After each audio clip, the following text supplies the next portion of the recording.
This week on Women Who Rise, I'm joined by powerhouse leader Tabitha Bartel of the Impact Group. She's built a $300+ million real estate business rooted in collaboration, mindset, and bold leadership. And she's sharing exactly what it takes to grow in business without losing who you are. We talk about the courage it takes to make big moves, why attitude and effort are the two things you can always control, and how building community, not competition, is the real secret to sustainable success. If you're ready to step into your next level with confidence and clarity, this episode is for you.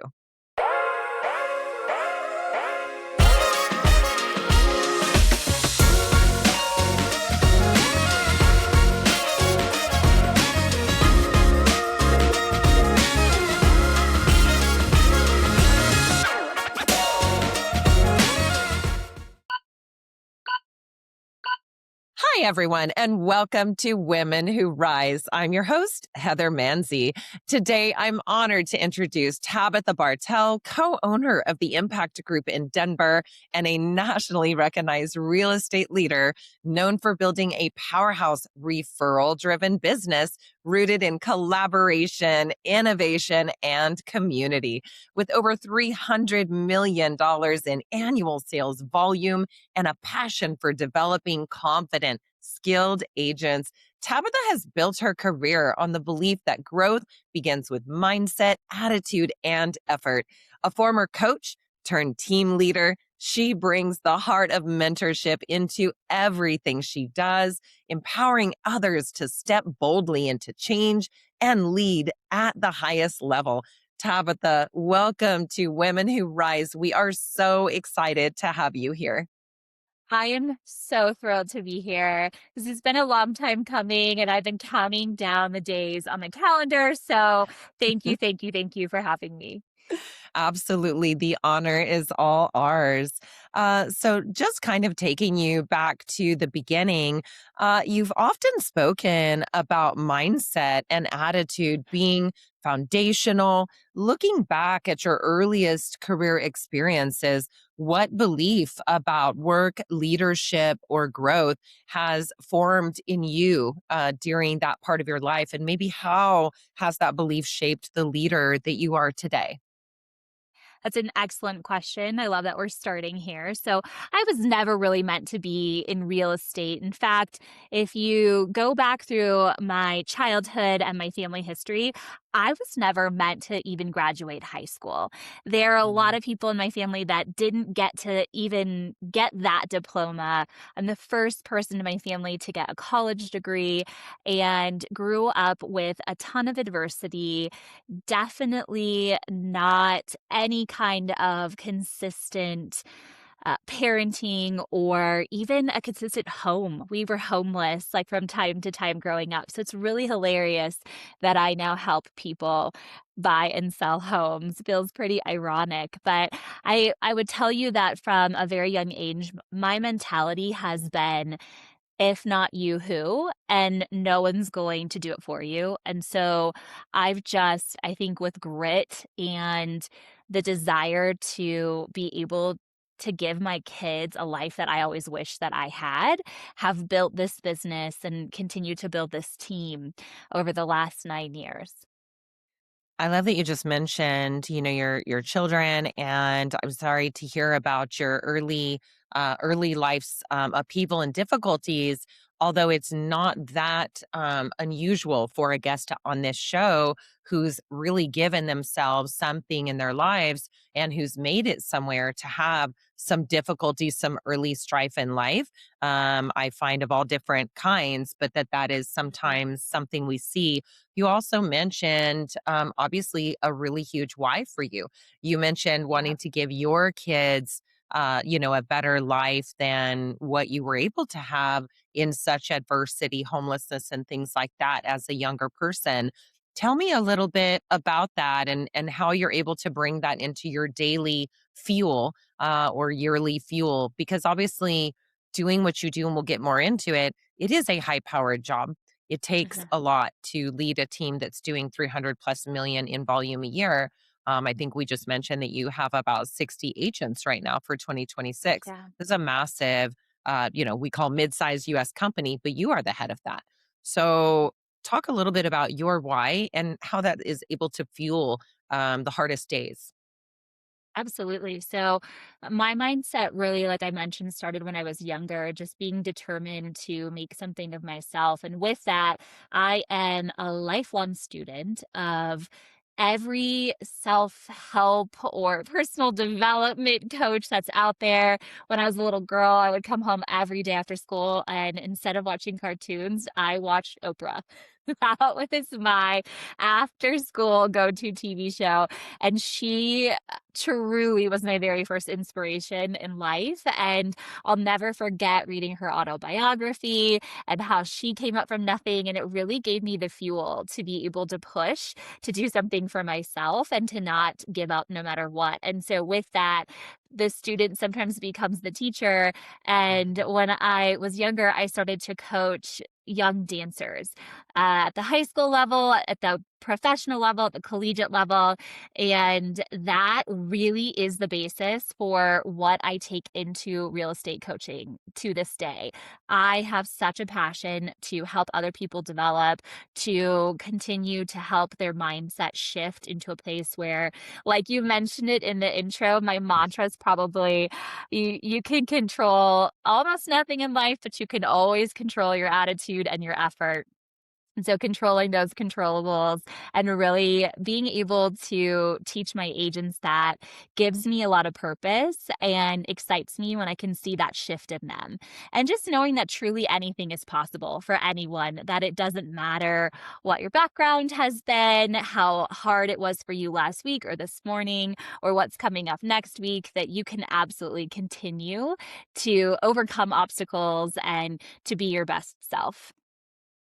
That is fantastic. And I love how you mentioned this idea that the best student in the room can then, be such a fitting teacher and coach because you understood who could be a great teacher for you. I'm sure you took away a Mhm. lot.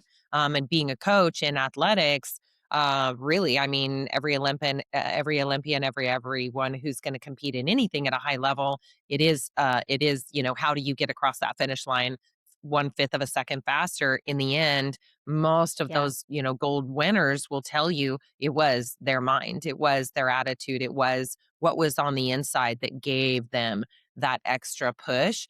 And it's not all, it's all the training that comes before, but there's something else, a switch that has to turn on when you really are up against that final goal. Another thing that you kind of mentioned, I love the wisdom in this was the idea with Oprah kind of made me feel bad for my early Scooby Doo addiction. But just the fact that you were on her coattails, and what a completely phenomenal woman to be on her coattails because also, she was this incredible host. She's obviously this phenomenal multi hyphenate woman and self-made and the whole thing, but she also had so many self-help gurus on her show over the years. And I kind of wrote down the word coattails when you were talking about that because this is the reason for Yeah. Women Who Rise. It's the reason this show exists because I got there got here by hanging on the coattails of many other women, by being a student. You are exemplifying that very thing. And now you're showing that humble beginnings is giving you that generosity to be able to and a true desire to share with others. Can you talk a little bit about maybe some of the lives that you've changed and how your coaching or your impact or your business has had a direct effect on certain people in your organization and maybe their lives? Absolutely. So, a number of people come to mind, and it's not necessarily even just that their lives were changed drastically by increasing their earnings for 1 year, but more so teaching them, again, that mindset shift that they are really capable of anything. Some of my favorite agents have come in, they were already doing a good number of transactions per year, maybe 6, 7, 10. And through just tried and true systems, we've been able to get them to double or triple that without compromising their quality of life. And I think that a lot of people get into this business because they think they're going to have more freedom and more flexibility and they're going to set their own hours. And then they are instantly surprised that that's not necessarily the case, right? Like, what do you mean I have to work on nights and weekends every single time, or I need to drop everything to go to this listing? That was me this morning, by the way. I was at a listing at 7 a.m. meeting an electrician because a circuit was not working and I needed to figure it out. And you're like, I was not going to send anybody else there. That was me. I was there. Like, let's go. And so, in showing that, I think being the just the role model in that sense of like nothing's too beneath me has helped to change some of the trajectory of other agents' businesses. But I want to get back to really giving them that quality of life piece. So they go from thinking they, just get the freedom and the flexibility to maybe being almost at burnout or at burnout, because this business really can get you there really quickly. You can give up all of your free time, all of your life to others. And unlike a lot of other industries, we are not taking home a paycheck until that deal is done. So it's a lot of thankless hours and just grinding and hustling, but once you can get that formula down, it's been incredible to watch people go from an industry that maybe was burning them out in a different way. I have a person on my team who's a dear friend of mine. She was a nurse for a very long time and loved being with her patients, but just felt like it wasn't really the career that she was going to spend the rest of her life doing. So she got into real estate. We took her on as a new agent. We typically don't do that. We're shifting gears a little bit now, but a few years ago, we really only took on mid-level to top-level producers. We saw something special in her. We started to train her. We put in our time with her. We mentored her. She has crushed it. She now does more production than I do in her 4th year in the business. She is the poster child for putting the practices in place and then being able to see the results from it. She now has 2 children. At that time, she had only her first son was very, very tiny. Now she has 2. And she gets to take multiple days off. She does Wednesday date days with her husband.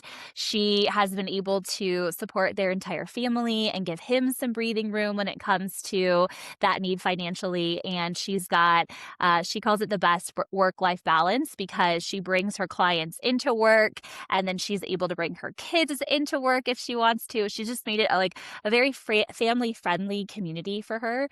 And it's completely changed her. She is living full of joy and happiness and is excited to get up. She inspires all of us. She's inspiring the next generation of agents. And so I don't want to take too much credit for that by any means, because she has done the work. She has hustled. But being able to bring in agents like that and just seeing how their lives shift while continuing to increase their transaction amount has changed my life forever. I mean, it's why I do what I do and want to continue to improve, because I'm not perfect yet. So I Yeah. have some space. Yes, exactly. And I love that too, because you mentioned being a lifelong student. And I think that, it's with great optimism that I say that I'll never stop editing myself, and that you and I will never run out of things to learn. I think it's with, total optimism, because it is so much fun to think that, wow, there's something we don't know around the corner, and that will up level us yet again. Just the fact that you have also mentioned that she created, um, not only an addition to her life, literally with another child, and Yeah. also these date nights and all the great things, but also that she really added additional culture to your team, because her by being improved, it created a cyclical benefit that allowed for you guys as well to be able to see the benefit to the whole team, and to see a person. Isn't that a pure magic when you have someone that you inspire who later just turns right back around and gives that energy back and inspires people around them? I think that is so much of the magic of leadership. Was there a moment when you consciously decided to rise in a situation that might have been very challenging or difficult? And what internal shift maybe had to happen for that to occur? If you can think about even a change in the market, for example, in June of 22, there was a 3/4 point hike, and, things got quite different in our industry for a couple of years. And there are other things that I can think of, but that in your experience caused some sort of an internal shift.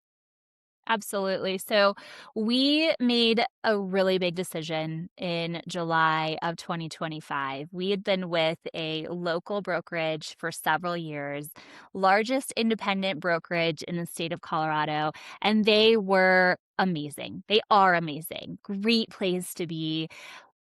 But we came to a point where we knew for quite some time that with leadership changing there and some other factors and the way that we wanted to continue to grow, that we weren't going to be able to stay there any longer. So we went on a journey for quite some time to find the best fit for us. And it ended up taking us to this incredible retreat in Mexico last June in Cancun.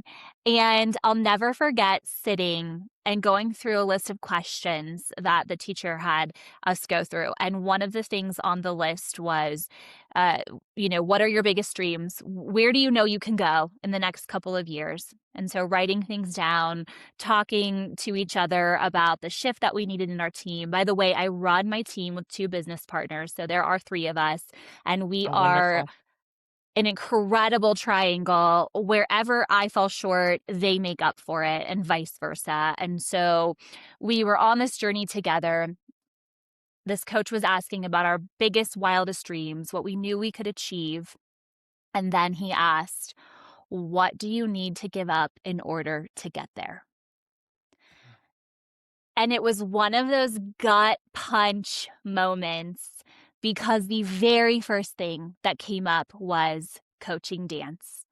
And if you know me, you know how much dance means to me. I have been in the Yeah. coaching space for over 20 years. It was something that I was doing part-time, but full-time, if that makes any sense.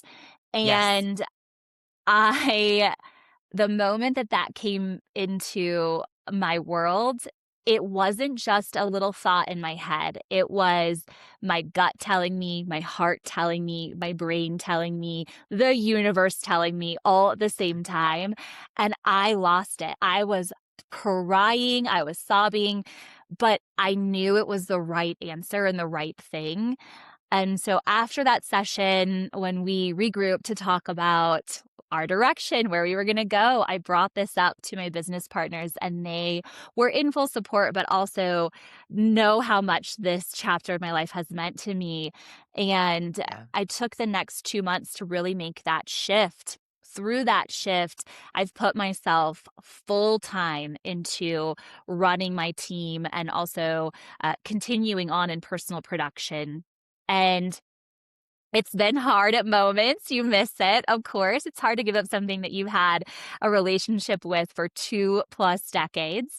I will Wow. always be a dance coach to some degree, but the gift that it has given me in the last 8 months has been delivered and come to fruition mentally, physically. I'm in a much better space. I am much calmer. I am able to focus. I have seen the results in my team. I've seen the results in relationships, both personal and professional.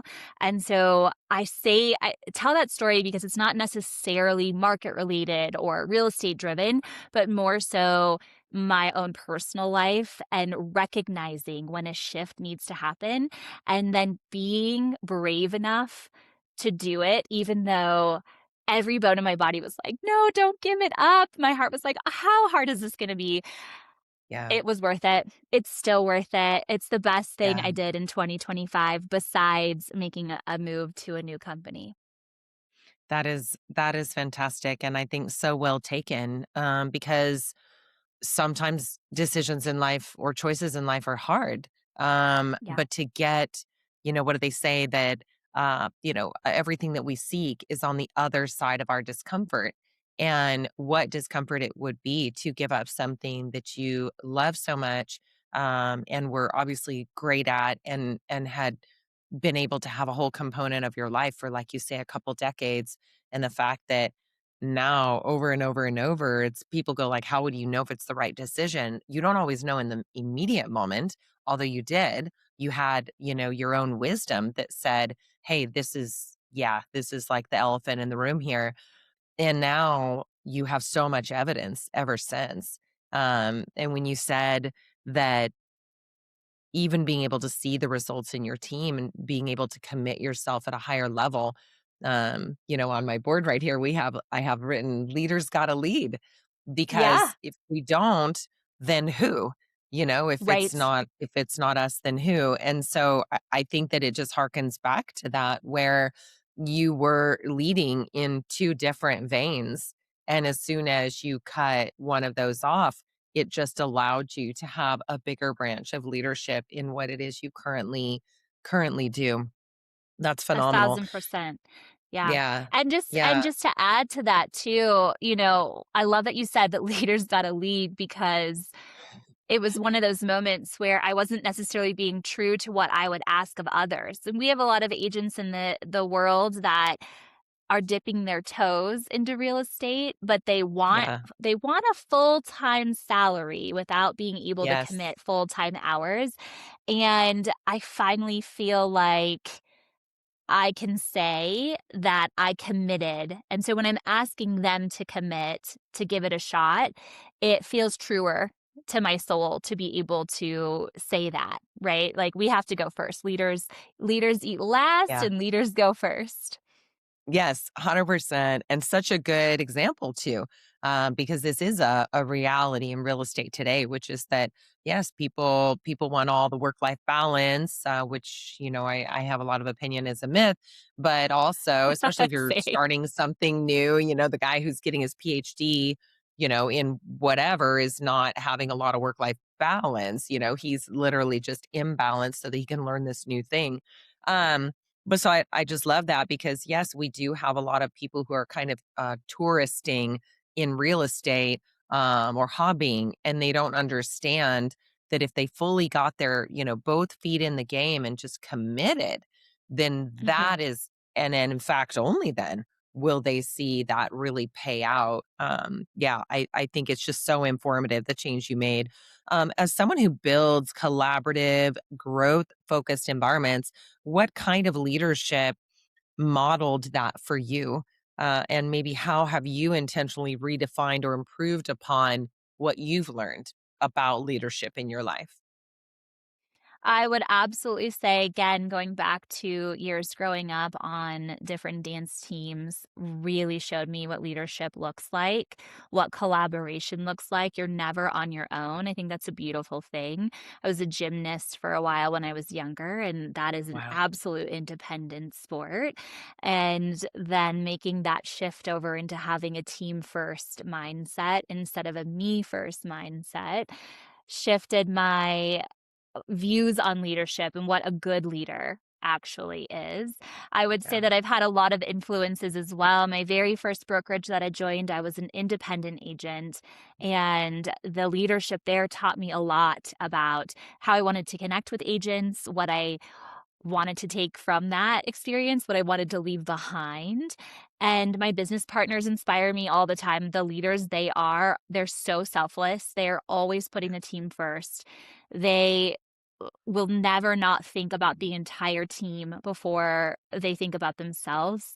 When we made this switch to move, we sat down in a room and we had the list of every single agent on our roster. And we said, does it make sense for blank? Does it make sense for blank? And if it was a no, why and how do we make it make sense? And Yeah. then we looked at those numbers and we were choosing team first. And so that's so important to me as a leader. I would say that I've been on the flip side of that, where a leader leads with a me first mentality and everyone feels it. It doesn't go well. Things tend to crumble very, very quickly.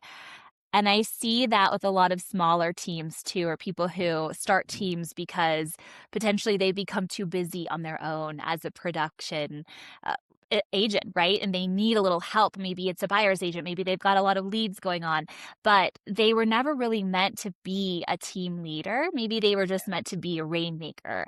And learning those skills and honing those skills is the difference, I would say, between watching someone grow a successful team and watching someone almost kill the opportunity to grow a successful team. And that might sound a little bit harsh, but if you're too selfish, then it's not gonna pan out. And so I think I've learned those lessons the hard way in some areas, and then just by watching the people that I'm surrounded with. I think it's so true that you are the people that you surround yourself with. I also have an incredible husband who leads a team in his world. He's not in real estate, and Yeah. watching him, the way that he treats the people around him, the people that are working for him, is incredibly inspiring to me as well. I love that.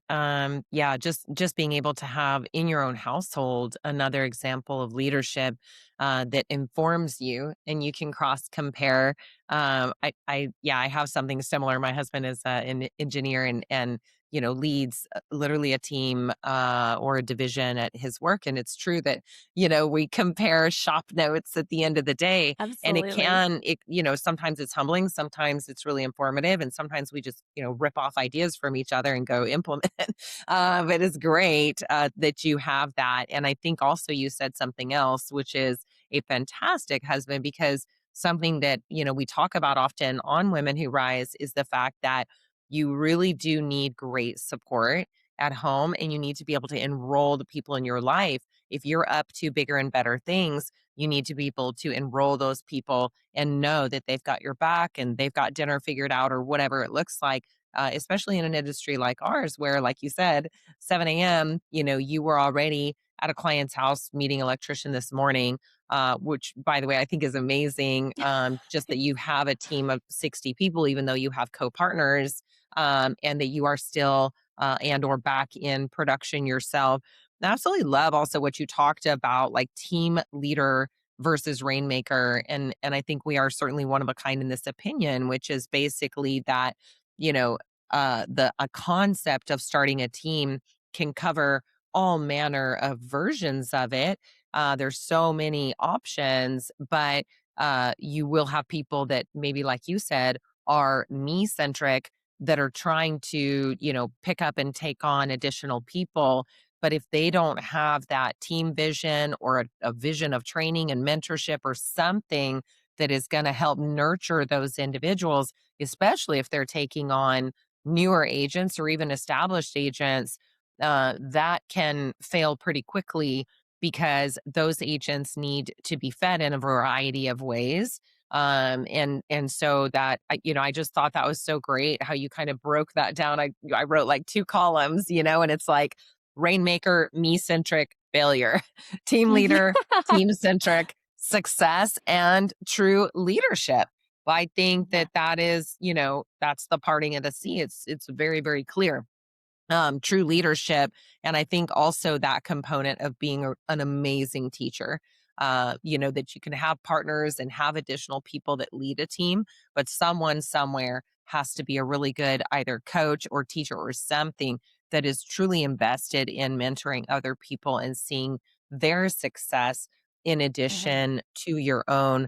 I wanted to talk about attitude and effort, right? Because you talk about it all the Yeah. time.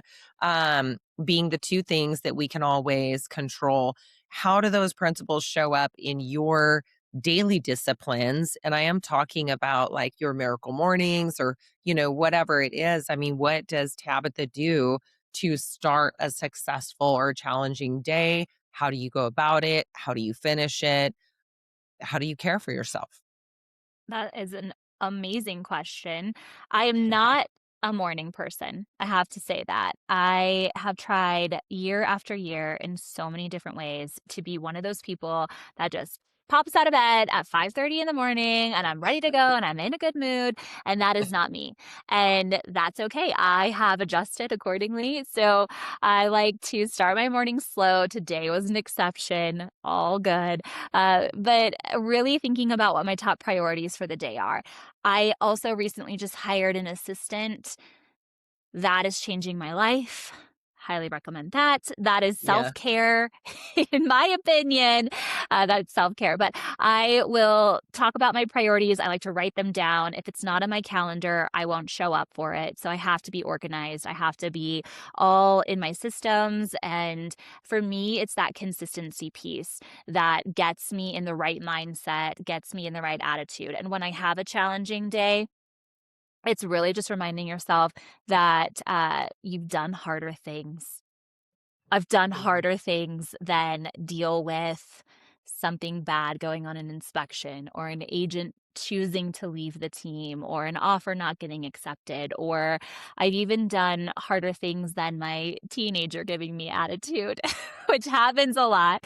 And, it's really like I would say taking care of myself is also exercising, it's getting out into fresh air as much as possible. I take my dog for a walk and I will just people probably think I'm crazy. I feel like I'm talking to myself. I just work through the problems. But that exercise piece it's huge for me. I mean, that's what keeps me level and grounded. If I have to go out to my gym and just lift weights for 45 minutes and get some anger out, I'll do it. I'll Yeah. put on some loud music, that's very, brash and not appropriate, and I'll Yeah. just rock out for a solid 45 minutes to an hour, dance it out if I need to.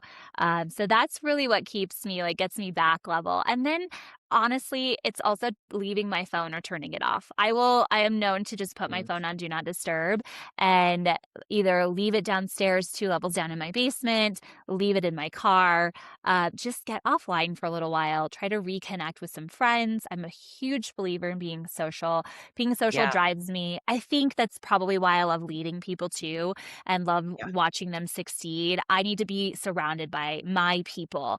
And so when I feel low, when my gas tank is low, like I'm going to go and hang out with my girlfriends. I'm going to go spend some time with my husband. I'm going to go hit a tennis ball poorly, but just get it all So out good. there. So that's me. But no, I'm like still waiting for that, like, I don't know, magic elixir or something that's gonna get me to be a morning person. I love the books. I've read them all. I've tried and tried and tried.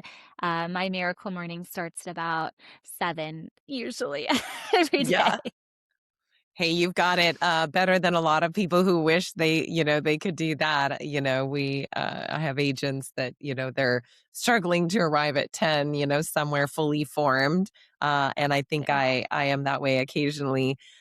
Just so many, so much wisdom there. I absolutely quoted you on, you've done harder things, just like a full reset in the moment. And, I think it was super marathoner or someone that, and I read a book of his, and he was like, sometimes we do hard things. Sometimes, and he'd be running, and this is like was like locked in Yes. his mind. It was something he heard his father say, I think, and he kind of learned this. Sometimes you just do hard things. But I love, you've done harder things, reminding you in the moment, hey, this is not a do or die situation here. We're gonna make it through, and you can, and you do have the grit to get through it.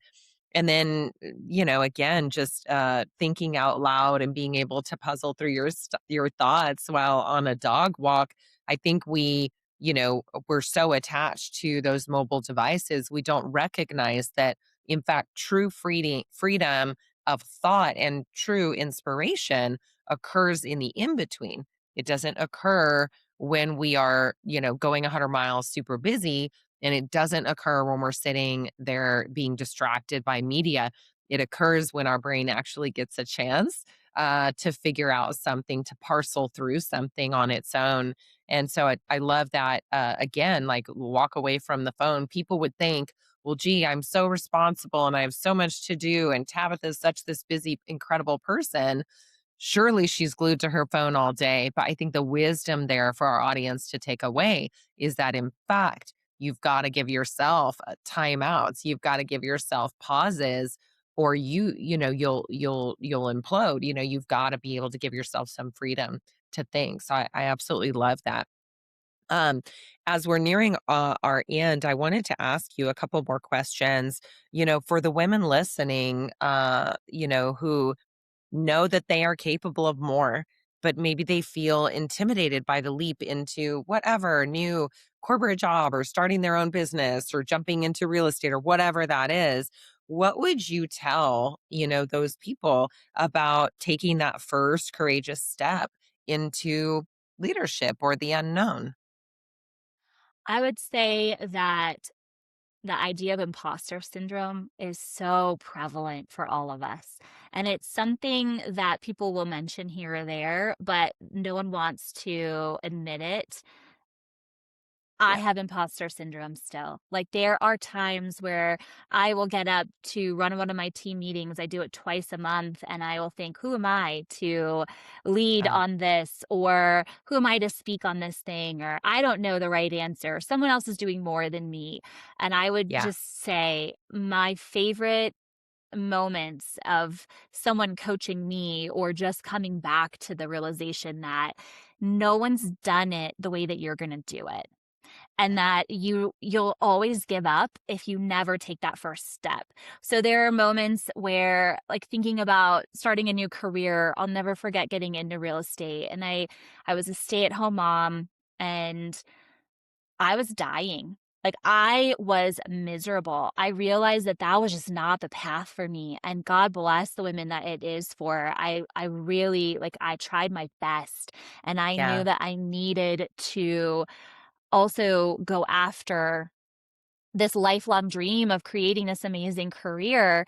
And so I remember getting my real estate license, and I say this to brand new agents because it's so easy now, 9 years later, to be like, oh, well, I just believe. It's easy to say, or to hear someone say, I just believed in myself, so I just went and did it. No. Yeah. When I first started, I'll never forget being a baby agent and going into networking events, and people would be giving these elevator pitches that were so practiced and so perfect, and I thought, why would someone ever choose me when they could choose Heather, when they could choose so and so? And it took time to remember that someone was going to choose me because they were my people, and that I was going to trade Mhm. myself to be the very best at the value proposition I was going to speak on. And that's what I did. I put my head down and I just focused on those things. And that's what I would tell anybody who's looking to make a switch or to feel like they have another level to uncover, a door Yeah. to blast wide open, is never believe that someone's already done it, so don't start. Like, just get the hell out there. Like, Yeah. fail forward. That's the way that no baby learns to walk or run the first time they try to make a step, right? And so for us to think, and I think this is like the social media world that's so curated, the online world, Oh, that yeah. you start and you're supposed to be perfect right away. I still get made fun of years later, when Facebook Lives were a big thing. Do you remember that time? Maybe it was Yes. 2017, 2018, and I would go on Facebook Live at every one of my open houses, and I would get made fun of by friends because I would just use the same adjective to describe these houses. I was so nervous on camera, and I would say, "This house is so amazing, and look at this kitchen, it's so amazing, and the amazing upstairs," and I was just rambling, and I had no confidence, and it took about 38,000 more of those videos to now just really not care as much, because it's gonna go away, it's gonna get lost in the shuffle probably, and also, I'm my Yeah. harshest critic. You're your harshest critic. Ladies that are listening, Yeah. you are your harshest critic, so be your best friend instead. Be your biggest hype girl. watch the words you say to yourself. And yes, you can. Like, yes, you can. And you can do it. And you can do it better than you ever thought that you could. Like, the results will be 10 times better if you just make that first step and then keep being that delusional voice in your head that's like Mhm. your hype girl, like the girl that's like, you look amazing in this outfit and you can do it and you're going to sell more houses than anybody else or whatever that looks like that's what Yeah. we need more of that. I feel like as women, that's the community that I'm also trying to build, and I'm not the best at that. There are moments where I'm like, delete the TikTok. What are you doing on TikTok? You're too old to be on TikTok. Yes. And then I'm like, whatever. Then if that's the case, then they'll just continue. They're just going to keep scrolling. Like, it's fine. I got to get myself out there. And yes, I can. If they can do it, I can do it. So that's what I would say. That I think that that's going to be hopefully my legacy for my team. That's what I tell newer agents all the time. If this girl who came literally from living in trailer parks as a Yeah. little girl can go get a college degree, create this beautiful family that is definitely not perfect, reach successes that she never thought she could. Like, if she could do it, so can you. I love it. So good and so much inspiration. And I think the coach just showed up. It's like, Yeah. preach, Tabitha. I just 100% love this. The amount of I was writing so fast just to even capture what you just said because it's just incredible. We often assume the negative, and you said believe that delusional hype girl that's inside of you that's saying, you know what, let's go for it, or we can do this. We're going to be the best. It's going to be amazing. Because we often talk about that critic that is hanging out on the other shoulder, but we need to emphasize and talk about more the fact that, yeah, I think many of us do have a delusional hype girl inside of us, and we've had it forever. Since we were kids, we just tend to silence it with logic as we get older. And so the fact Yes. that you brought that out, and I could just feel the energy rising as you were like, believe in yourself. And again, Yeah. it's like if you can, they can too. And man, I want to go join and be coached by you. So to our last question, and to that point as well, two things that we'll close with. When you think about legacy, what do you hope people will say about the environment that you have created, in your work life, in your home life, with your children? The leaders that you've developed, the confidence that you've instilled, the community you built. And then second, where can people find you if they want to, absorb more, if they're in Colorado and they want to learn from you or consider to join? Yeah. So, legacy wise, I hope my children, I hope my grandkids, I hope that all my friends, anybody that I've ever coached in real estate or dance just pushes themselves one step further because someone believed in them.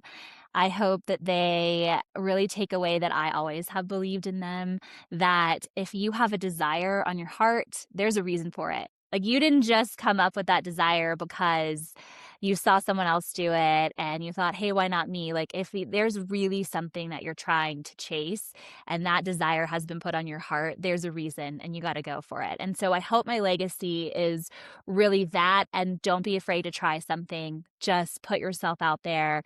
um, a- and if you don't have that hype girl voice or that hype guy voice or whatever, let my voice be that for you. It is a legacy that I hope I leave. Like, I want to be in someone's head saying, yeah, do it, go get it. Like, you can do this. I believe in you. I've got you.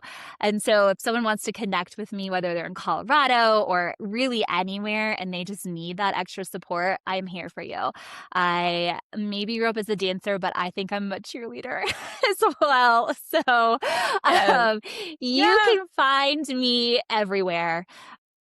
Anywhere, the internet, you can find me on Instagram. That's probably where I am the most consistent for sure. I am active on there. So would love to connect with everybody. I want to cheer you on and follow everyone else's stories, and you can follow mine too. So good. I love it. Well, Tabitha, so this has been such an inspiring conversation. And I think one that is filled with so much hope and generosity to the audience and to people who are going to join us on this episode. I just want to say clearly that you are obviously such a bright spark and star for the people in your life who are there to learn from you. And I think that they are quite fortunate just from this conversation we've had for 45 minutes. I am absolutely infused with energy. And I just think that this has clearly been something that has made you a massive contribution in the lives that are fortunate enough to have time with you. And I am very grateful as well that I got time with you today. Thank you so much. Thank you so much for having me. You're amazing, and I wish we lived closer together because we would absolutely just be hanging out all the time. Agreed. Agreed. We'll Zoom. That sounds great. Thank you.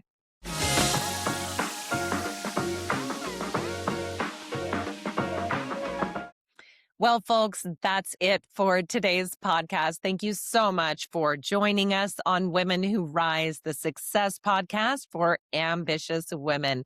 Today, Tabitha taught us, anyone can come from difficult backgrounds. You really just don't know a person's story by what you're seeing. And Tabitha, is a highly successful a woman who has built quite an organization together with some partners and speaks on stages and is really an amazing person. But she came from very hard, difficult, and humble beginnings. And she's an example that resilience and grit can come from hard circumstances, and so can dreams, and so can the desire to help and inspire others such that they too can have a better life. Secondly, she talked about attitude and effort. They are two of her favorite buzzwords. As a coach, she was a coach for athletics and dance for many years. And she talked about the fact that those are the things you can control, your attitude and your own effort. And that is what can get you through when circumstances beyond your control are tough, and remembering that and keeping that present in your mind at all times was for her and always will be a very important point. Third, if you're inspired, understanding that that exists for a reason. She said, if you find it in yourself that you want to rise, that you want to create something, that you want to go beyond what you know or what you do today, understanding that that wisdom is existing for a reason. And she says that you are meant to do that and you will regret it, very likely if you don't. So absolutely go for it. And in fact, that pairs with her fourth point, which is she often will remind herself on tough days, you've done harder things than this. You have gone through harder things than this moment. And she'll describe the moment. Understanding and having her brain put it into perspective in her own mind that, in fact, this moment of challenge, whatever that looks like, is not something that she can't overcome because she has, in fact, overcome harder things in the past and she's made it through. And so just always finding a way to remind herself in the moment that she has done harder things than this and that you can do it. That self-talk that is helping to get her there. She also talked about puzzling through ideas, solving problems, or even additional self-talk when she walked her dog, and the fact that when she goes out and does that, gets outside, does, the walk, and is able to think out loud, this can really help her. And then finally, she said, believe the delirious hype girl that's in your mind, just the one that says, you've got this, girl, you've got a great idea, you're the best, it's amazing. She said, believe in yourself, believe in yourself as the person who is in your own head and gave you these ideas to begin with, and that we certainly have had with us probably since childhood. Visit our website to find our episode guide and worksheet that will help you use these tips to take action in your own life. Please like and subscribe and join us everywhere podcasts are streamed. We can't wait to bring you more incredible content every week so that you can rise in your own lives and careers. And again, thank you so much. Heather Mansy, signing off.